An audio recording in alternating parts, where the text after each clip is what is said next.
I just knew that I just had to move. So I just put my shoes on and I just started walking around, walking into businesses and saying, this is what we do. Is this something you need? And genuinely think we knocked on about 100 doors and we had 3 clients. Becoming a master is not about doing 4,000 things. It's about doing 12 things 4,000 times. The Ultimate Sales Machine presents the CEO Mastery Show for entrepreneurs looking to grow faster, better, smarter. If you would like to have a profound breakthrough in your business, talk to our team live by visiting chetholmes.com/breakthrough. Good advice is contextual. Get your answers at chetholmes.com/breakthrough. We are live. Here, CEO of Chet Holmes International. And I have with me Shawn, which you would never know that her name is pronounced Shawn because it's Sian. And tell me how to pronounce your last name. I can't even believe it. We went live and I'm like, oh my God, I don't know how to pronounce your last name. So it's Lenigan, which is, I believe, Irish, thanks to my husband. So there you go. Okay. So we have Shawn with us, which is, I'm so grateful that I'm able to bring you on here for everybody because they hear me interacting with all these different people and our clients, but they don't get to hear enough from all of the people that assist with our coaching and assist with our clients to get them results. And Shawn, you're such a wonderful shining star. I always love interacting with you. Thank you. And you know, I think it comes from your background of, you know, growing, scaling your business, selling your business. And you've told me this before, I'm financially free. I don't have to do this. I do it because I love it. I think you had even said, it shows in everything you do. Yeah. And I'm so proud to have people like you a part of what we do at Chet Holmes International. So thank you for hopping on with us today. No, thank you. And I can't believe that I get to be in your proximity because of the story and my introduction to Chet Holmes International as well. So it's an absolute dream. I love it. Yeah. Well, let's dive in. So we're going to cover today, for everybody that's listening, we're going to cover some interesting things. We're going to share about Shawn's journey with her own business and what really sparked that desire to help others. And it has to do with profits. So I'm sure every business owner is leaning in going, profits, really? Yes. And you even coined the term of predictable profits, which everyone is like, yes, tell me more. Who doesn't want predictable profits when 65% of businesses don't make a profit? So, and then we're also going to cover, I want you to share for everybody this case study, one of your wonderful shining examples of a great client that had some struggles, but at the end ended up generating like $250,000 a quarter. So $1 million a year on automation. Mm-hmm. It's a hard thing to do. It takes pig-headed discipline and determination. And we're going to cover the 3 things you need to be successful in a campaign. So Shawn, please, can you share with us a bit of your story of your journey as a business owner and particularly the one that I love that you were sharing earlier? Yeah. So my story with my company, I had a digital agency and we started back in 2008 because I thought it was a fun time to start a business in a recession. But I started that business and very, very quickly we grew to 6 figures in profits. But then reality gave me a checkup from the neck up and we hit the floor. And I just remember this moment. I'll never forget it. It was the 12th of April, and I was sitting on the floor with a pizza box. I had sent all my staff home from work because I had no idea how to pay everyone. We had no work to do. And I just thought, wow, this boom and bust roller coaster, this feast and famine roller coaster, like it's finally caught up with me. Wow. So sitting there crying into my pizza, and I thought, I either need to close the dang agency or I need to figure out how to educate myself on sales, how to educate myself on having a pipeline of clients. So I picked myself up and we actually went door to door, which was really hard. It's one of the things though that I think is, you know, made me and given me so much resilience. We actually went door to door, saved the business, and the rest is history. Wait. Where did you get the idea to go door to door? Because that's not something that's very normal. I knew that I just had to move. I just knew that I just had to move. So I just put my shoes on and I just started walking around, walking into businesses and saying, this is what we do.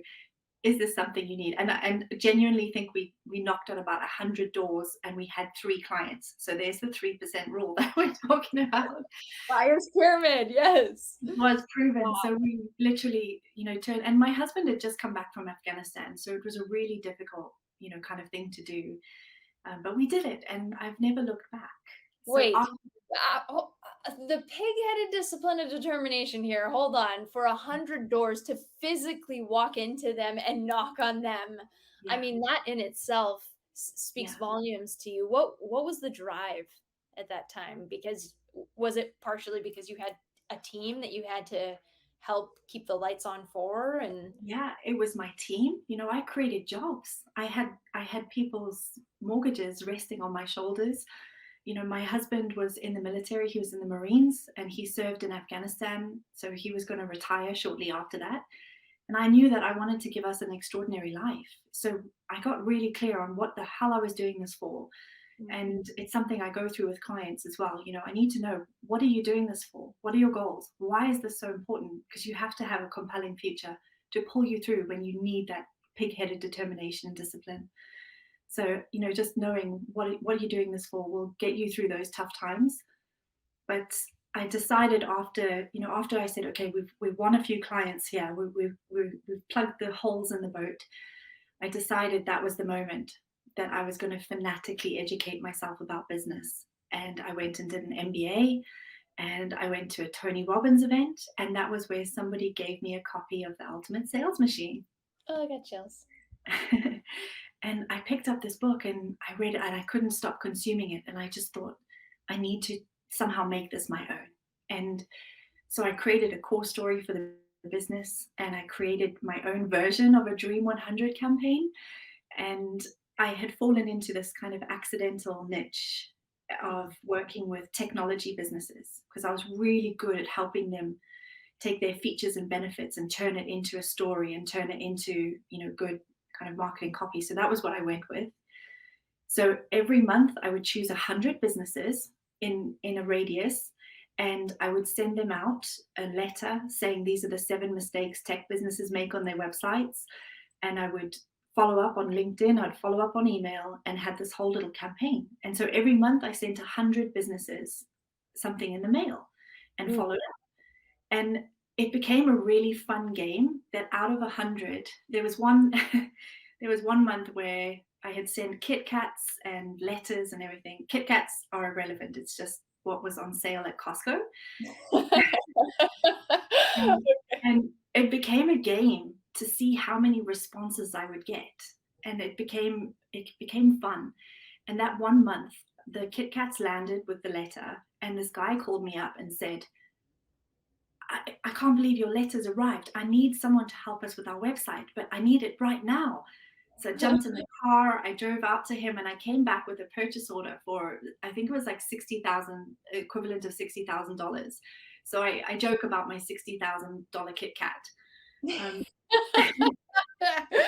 Yeah, it's a ROI. That's a great ROI.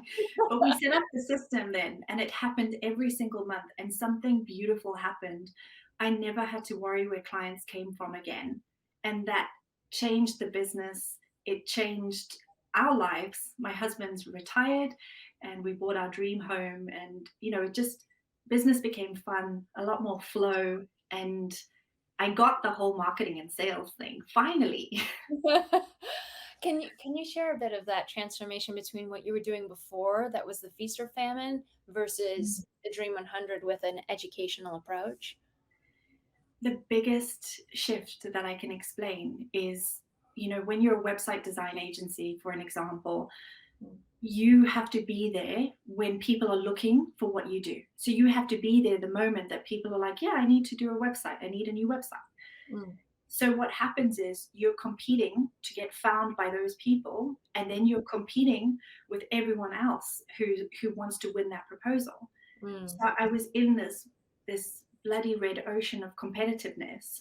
But what I found that was when I switched, and instead of marketing just to that 3%, and when I switched and started building relationships, getting people to know who we are, what we do, and enjoy our content, when they needed a website, we already had a relationship. So Mm. that's where my path to permanent profits was kind of born, because I thought, if I fill up my path full of people who are on their way to eventually needing what we have, I'm filling up this path to permanent profits. Marketing becomes more fruitful, marketing becomes more profitable, the ROI is better, and there's a whole lot less stress, because I know that I've got 100 people this month, next month, next month. By the end of the year, I've got 1,200 people on the road to getting to know who I am, and eventually they're all going to buy from me. Fascinating. So we just went through, as you know, because you were also there with the Dream 100 boot camp, and people just choosing 100 businesses Yeah. is so difficult for them at times, right? It's like yanking teeth Mm-hmm. to get them. I mean, share with me, please, like your experience. Like for me, it's like they don't want to commit to that many, right? They'd rather just spray and pray and wish for the best, right? Yeah, and dilution is not the solution here. You need to get specific. You need to understand who your best buyer is and who your aligned client is. So when I start working with clients, I do quite a lot of work on this before I even start. And I promise you, when you put the elbow grease into figuring out your ideal customer profile or your best buyer profile, you put that work in. When you have that piece, that foundation document, when it comes down the line for us to then start automating things, start using advertising, it pays dividends to have worked out who that best buyer is, who that aligned client is. So I put about 80% of my work here when I start working on any marketing strategy with a client. Wow. I get it. So I have I have a quick.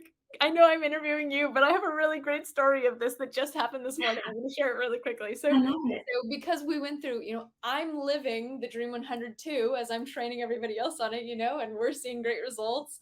And I identified 3 organizations that I realized if I just focused on those 3, they could fill my pipeline for the next decade. Just 3. So I know. Strategic partners. But what I did this morning with my team is that we identified those 3 and we did Facebook ads to them. And in the audience, I was focused on my client database, people that have worked with us in the past, people that are unengaged and have unsubscribed from our database but know us. And I was getting $25 a lead from the bigger list. I was getting $5 a lead from those that have engaged with us ongoing. And for the 3 that have never heard of us before, but very targeted because I went through the Dream 100 process, we were getting $1.40 on those leads. And we're getting 10 times the reach from the same group. I'm like utterly shocked. Like, yes, Dream 100 worked again, win. That's the magic when you get so clear on who you're targeting. That is the magic. Magic. Okay. So another great story that you have that I want everybody to hear, and of the people that are watching this, I'm seeing them come in and out live. You can say hello, comment live. For those that are listening to the recording afterwards, you can't. But the beauty of us being on social is that people can say hello. They keep popping in and popping out. So say hello. Okay. So you had a brilliant story of one of your great success stories with a client that I just love, because everybody is always trying to find a way to have business working on automation, or where they don't have to, strong arm every lead and sale that comes in the door. So can you share with us this story? I'll let you give the what happened, and then we'll dive into the details. Can you share?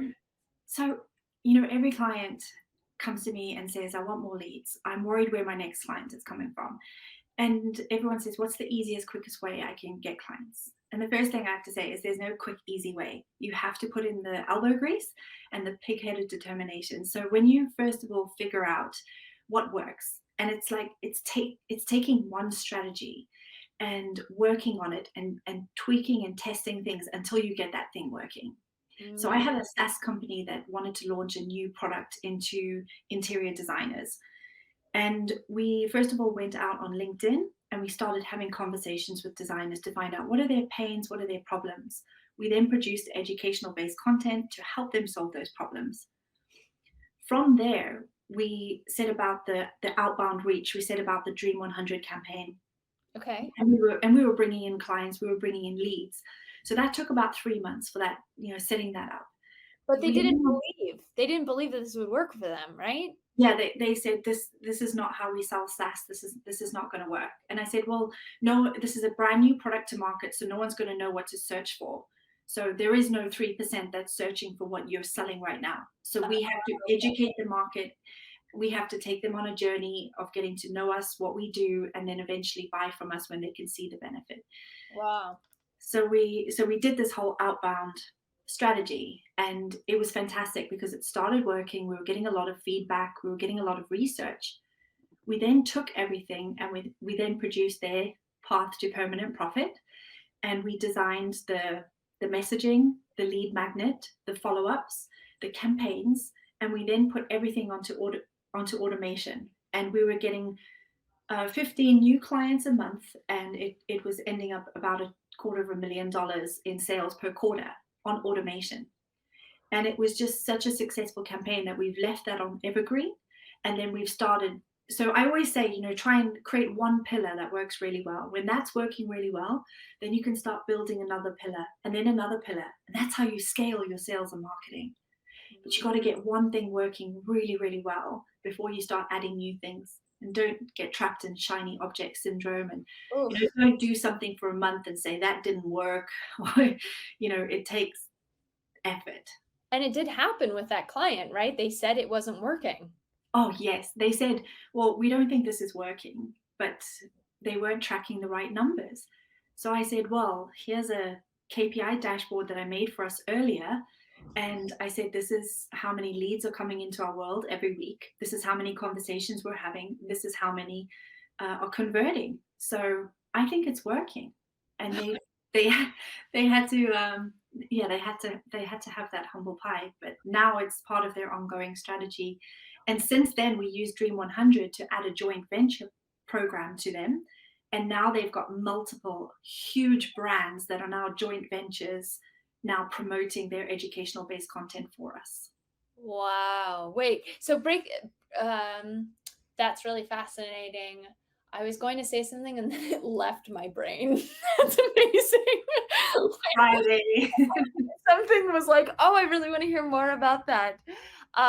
So what were they tracking that they thought that because I find this curious. So many businesses don't track the their marketing and sales. They really have no idea, and they pretend like they know, and they give you like, this is what I think our sales conversions are, but they're just messing it up, right?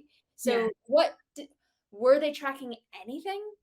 So being a SaaS company, they were tracking how many demos they were doing in a month, and they were tracking how many of those demos were converting. But the problem was they hadn't taken into account the number of leads that were in the pipeline, the number of leads that were now going through our nurturing sequence. They hadn't taken into account the lifetime value of those clients that we were converting. And, I think the ad spend was $1,800 to $2,000 a month, and that was producing $250,000 a quarter. I think that's working. I don't know what you think, but that's working. That's so brilliant. So whenever you're working on anything, in fact, any business, we have to know what numbers you're tracking. We have to have a nice, beautiful dashboard so we know how many people are coming into our world, what's the sales velocity, what are the objections, and we have to track what we want to improve. So it's really important to do that. I can't even stress that enough. And the sales velocity, you're tracking how long it takes to get from one step to the next. Yeah, because with that particular client, their sales velocity was it was about 12 weeks. So from the time somebody had come into the funnel to the time that they eventually booked their demo and then became a client was 12 weeks. So I looked at that and I thought, nah, we can improve that. We can challenge accepted. So we implemented a couple of other added value steps, and we got that down to 3 weeks. Wow. Yeah. That is miraculous. Oh my gosh. Okay. Can you also share a bit more about profitability and how more clients can get predictable profits. I love Yeah. this. So one of the things that I'm really passionate about is the average independent business owner in the States, I think, makes about $52,000 a year. And the average independent UK business owner in the UK makes about 36 to 40,000 pounds a year. And when I had my experience of that feast and famine, and I was living entrepreneurial poverty, that's what it was. And you end up comparing yourself to people with their Lamborghinis and people having selfies in private jets. Okay, I'm exaggerating, but you start comparing yourself and you think, wow, what am I not doing, or what am I not doing well enough, or what am I not getting? And entrepreneurial poverty is a thing. So that's why I'm on a mission to help at least 10,000 business owners crack that and earn what they deserve. So when I talk about the path to permanent profits, I'm talking about how we can create an engine in your business that creates the sales, creates the revenue, the marketing is profitable, and so that you can stop the feast and famine and we can have a much smoother path, because it's so stressful being a business owner. I think one of your statistics was that 80% of business owners admit to working weekends. So if Yeah. you take that statistic with how much an average business owner earns, that's like less than minimum wage. Yeah. So let's quit entrepreneurial poverty and let's get off that boom and bust roller coaster and start building all of these paths to creating profit in the business, because it's really important. Business owners, they start something out of nothing. They're like little miracle workers. They start something out of nothing and they build something, and they deserve to have prosperity. So it's really important to get all of this stuff nailed. What was it? So one of our coaches gave me, I love everything that you just said. And to add to it, one of our coaches had given me this piece of feedback, and I've remembered it for years. I've never forgotten it. They said, how much is your hourly wage? Because, I have staff that I think of what their hourly wage is, but I don't think about my own. So if you had to put a value to that, what would it be? And when I put my foot in the sand and say, this is what my hourly wage is worth, because that's what, I get paid from clients, but I don't think about it administratively within my organization. Then when I started thinking about what am I doing in my day-to-day world, and is that worth my hourly wage, I realized that, my hourly wage is, 5 times, 10 times more than some of my staff. And yet I feel that I don't want to put that on somebody else. I feel that I need to do it. But when I really think of what my hourly is, that really shifted me from feeling that I needed to do certain tasks versus having my team do certain tasks. It just was a good mental tool that I still reference today on a regular basis. Yeah, you should be working on the highly leveraged activities that are going to move the business forward, and that's what you should be working on. And that's in my growth code program. I take clients from being reactive business owners to being business owners who know what works for their business, where they have momentum, and how they can just take control of that and move that forward. Then we optimize, strategize, and then we maximize things so that you can build this pantheon and never worry where your next client is coming from. Because when you get to that phase where you're not worried about clients, you're not worried about taking your bucket to the sea and filling up your bucket and coming back and sorting out the leads and going back for another bucket, because it's exhausting. Instead, we want to build a pipeline. We want to build this path that is just full of people and full of everyone on the way to making a profitable business, because that's exhausting. You want to go away from the business and have a holiday and not worry that leads are going to stop. You want to take time off and not worry that the buckets are empty. No one's carrying the buckets for you. So it's really important to get those foundation blocks in place. And a lot of the time, everyone's so busy just trying to get by, get through the day, that it's hard to focus on the right things at the right time. I agree. Well, one of the other ways that people can be a part of our world and actually work with Shawn too is within this Core Story Bootcamp. Can you share with me? I know, so you found the book, you followed it within your own company, and then you came to be one of our coaches as well, which is so exciting. And then you had the experience of the boot camp. Can you share what that was like going through the Core Story boot camp this last time around? I love observing people and I love watching. And in the boot camp, it was just amazing to see the penny drop moments. But, going from the core story and learning how to educate instead of selling, because a lot of the times when I speak to very creative entrepreneurs, when you say selling, they just want to shrivel up because they think selling your soul. And selling it's hard. Like there's a lot of resistance there. But what I love is when people go through the core story format, I see these penny drop moments where they think, oh my goodness, it's like selling, but it's not selling. It's like educating and adding value. And then you create clients. And it's like, yeah, that's it. You don't have to sell your soul. This is a beautiful way of creating business. And then when you see then people go through the Dream 100 bootcamp on how they can take everything and use it and leverage it. And when you see all the dots join up, it's just powerful and it's really transformational. And when you see people taking action and getting the things in place, and you get messages from clients. I had a WhatsApp message from a client the other day saying, I've just landed a client. It's $100,000 client. And you get those messages and it's just like, what? This is amazing. I'm still holding out for you with Akshat. I know that you guys are going to reach your goals and he's going to take you to India. He is doing amazing. I'm so proud of him. Yeah. I'm sure Akshat's listening. He's knocking it out of the park for sure. It was wonderful to see him too get one of his biggest deals he's ever had too, was going through the Dream 100 bootcamp. Yeah. Well, I'm so glad to have you, and it's been so wonderful. Is there any final? If anybody wants to sign up for the Core Story Bootcamp, it's ultimatesalesmachine.com/bootcamp. I'm sure we'll have the link, but ultimatesalesmachine.com/bootcamp.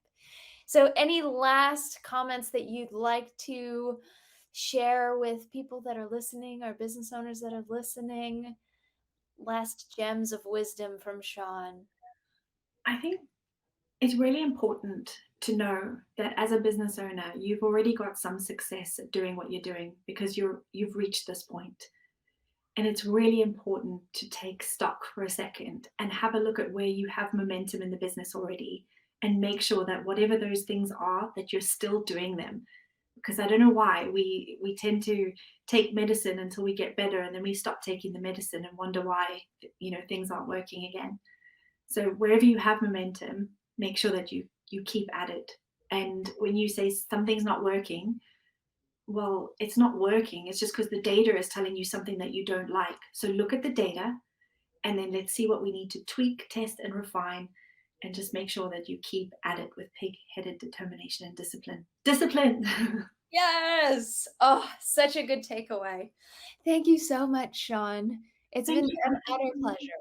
It's been wonderful. I hope you have a wonderful weekend. Will do. You too. Bye. Subscribe for more videos. Claim your free Chapter 4 of The Ultimate Sales Machine. This chapter helps you get 9 times more impact from every move you make. Visit ultimatesalesmachine.com. This has been the CEO Mastery Podcast, brought to you by The Ultimate Sales Machine.